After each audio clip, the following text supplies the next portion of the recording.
आज चाहिँ म के गर्न गइरहेको छु भने हाम्रोतिर चाहिँ दसैँ लागिसक्यो। अब यो टक्क है घर पेन्टिङ गर्ने हो।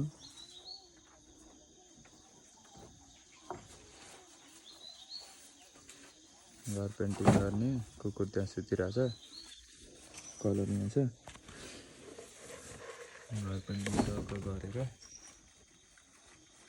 हेर्नु त अब कस्तो हुन्छ। यो चाहिँ हाम्रो घर हो।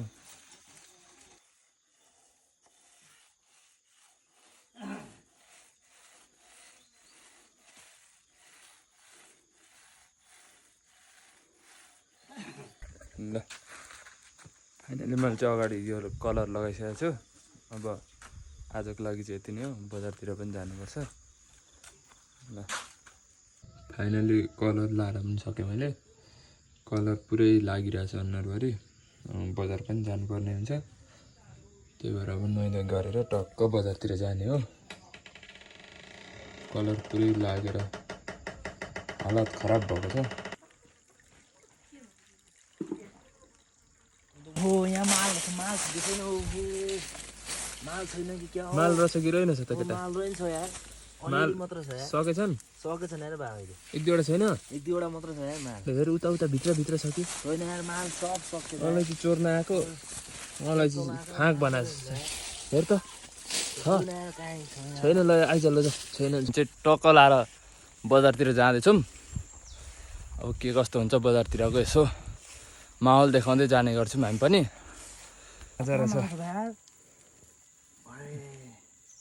के हो यस्तो खतरा भेटिरहेको छ जङ्गलमा? के हो यो? कसले रोपेको यो? के हो यो? कहाँदेखि आयो यार गाँजा? ल केटोले फाइनली रूपमा गाँजा भेटिसकेको छ। झ्याप लाग्यो त हौ म त अनि। यस्तै राम्रो राम्रो गाँजा हेर्नलाई हो भने चाहिँ कहाँ आउनु अरे केटा? अरे बाफ्रे, यो ओखरीमा आउनु पर्ने छ जङ्गलमा। ओखरीको जङ्गलमा यस्तो गाँजा मिल्दो रहेछ यार। केटा यो पल्टाइदे ओ पल्टा। बाहुबली है यो चाहिँ हाम्रो गाउँको बाहुबली। ल हाम्रो गाउँको चाहिँ यो म्याङलुङभरि पुग्ने ढुङ्गा खानी है। यो चाहिँ हाम्रो म्याङलुङमा जहाँ पनि जे पनि भन्छ यही ढुङ्गा खानीले भन्छ। खतरा ढुङ्गा खान्छ। यहाँको प्रोपाइटर चाहिँ सागर भण्डारी हो। हजुर म यो केही भन्न चाहन्छस् कि त?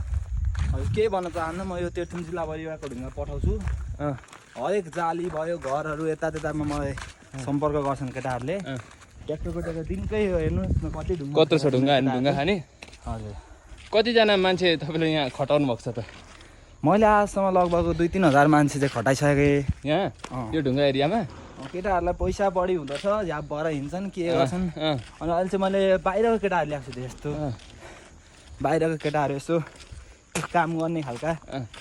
अनि आज तपाईँको बाइक कता गयो त?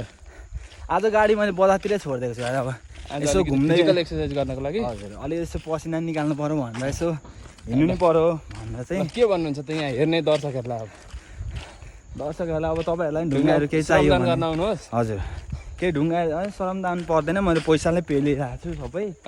हजुरलाई ढुङ्गाहरू चाहिन्छ भने चाहिँ सम्पर्क राख्न सक्नुहुन्छ ल भन्न चाहन्छु। ल ठिक छ, यति भन्दै हामी अगाडि बढ्छौँ।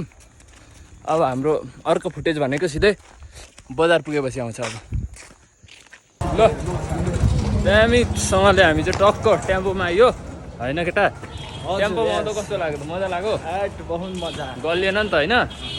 ल ठिक छ, अब चाहिँ हामी गन्तव्यतिर पुग्न लाग्यो। आफ्नो गन्तव्यतिर लागिसक्यो।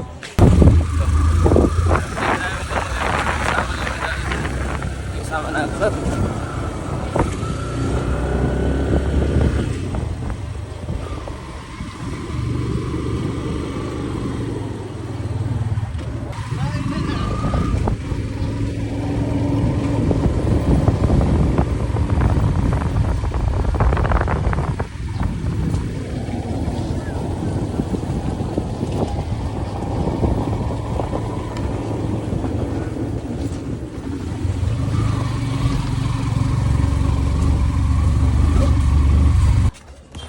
सामान पनि आइसकेको छ। अब के सामान आएको रहेछ हेरौँ त। फोनहरू आएको रहेछ रेडमीको।